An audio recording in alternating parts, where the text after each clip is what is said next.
It's Dr. Bob. I'm here in St. George, Utah, and this formation behind me may not initially look as strange as it really is for the non-biblical geologists in the world because it exhibits a very strange behavior. You see these sandstone layers, the red sandstone, which this area is known for. In fact, this area that we're in now is called the Red Cliffs area of St. George.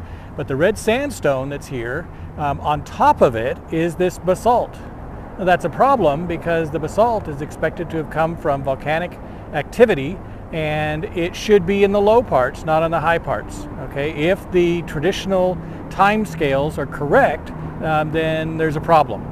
But for us, it's not a problem because what we know is that these sandstone layers were laid down in the events of the flood. So the sediment then is laid down, and as part of that whole flood event was the fountains of the Great Deep opening up.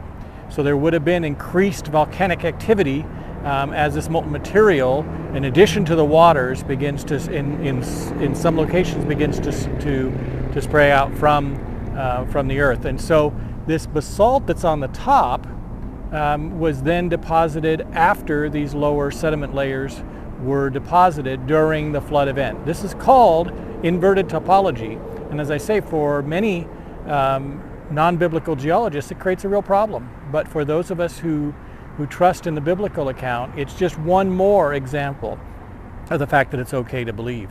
Now, we also see in these rocks incredible stratification, where we see light and dark layers laid down.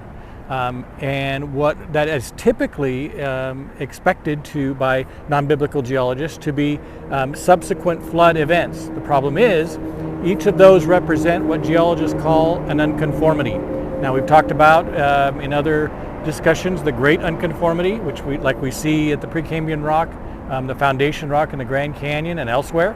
But here, what we see are unconformities after unconformities after unconformities. Now, they are considered unconformities in geological terms because they exhibit no erosion between the layers. And because of the type of sediments that are laid here and the rapid flow of the floodwaters that were present in this area during the flood, we have this stratification and even lamination of those layers. Okay, geological terms, it's called lamination. And we see sorting, where we have heavier and soft, large and small particles separated out.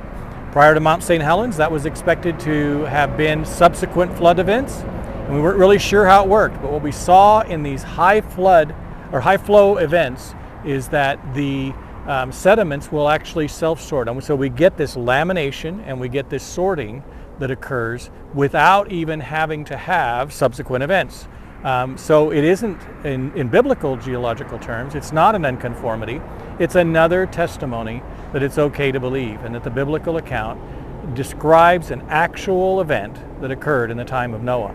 So one more example as we look at the geology all around us, that Christ, as the Creator, was aware of these great features that would be exhibited for us, and he allows us to look at them and see once again a testimony of the truthfulness of His Word and His role as Creator and His role in the Great Flood as He cleansed the earth in the time of Noah. So once again, this is Dr. Bob. I'm here in St. George, Utah, and it's okay to believe.